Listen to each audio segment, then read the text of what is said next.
International actors are increasingly influential in processes of educational reform.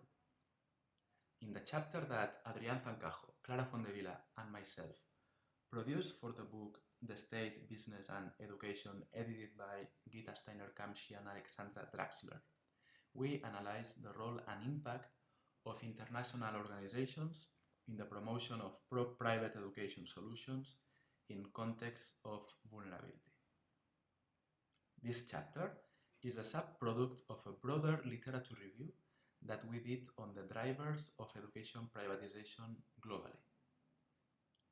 Of all the different pathways toward education privatization that we identified in this review, there were two paths in which the role of international actors in the promotion of privatization was particularly prominent. The first of these paths consists on the expansion of low-fee private schools in low-income contexts. Low-fee private schools are private schools that charge relatively low fees and target poor families. They are usually opened by local edupreneurs that, given the incapacity of the state to attend an expanding educational demand, they identified a market niche. This phenomenon has been very much documented in countries like Malawi, Nigeria, Peru, India, and Pakistan. This is a phenomenon that is usually considered as spontaneous and bottom-up, but more recently it has been internationally celebrated by part of the international community and even promoted in education for development strategies. This is the case of the FID, Pearson, or the World Bank, that are supporting both financially and discursively the expansion of this modality of schooling. The second pathway toward education privatization, in which international organizations play a prominent role, consists on the promotion of market reforms in context of emergency. Situations of emergency, whether they are generated by a natural catastrophe or a political conflict, are conducive to rapid educational reform.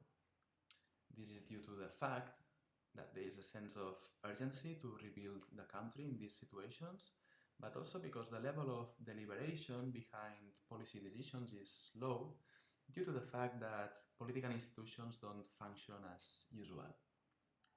This opens political opportunities for international actors like international organizations or philanthropic foundations to promote their preferred policy solutions that sometimes include market reforms, charter schools, vouchers, and so on.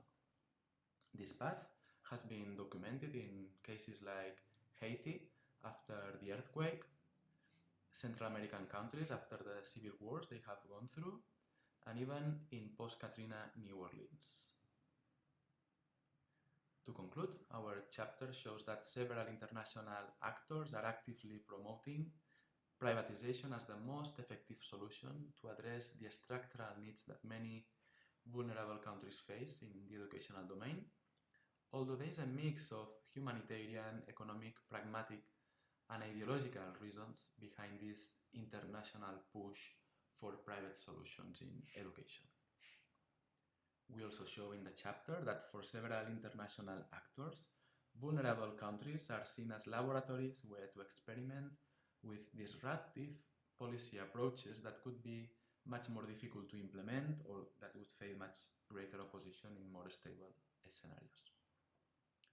We hope that you enjoy the chapter and the whole book.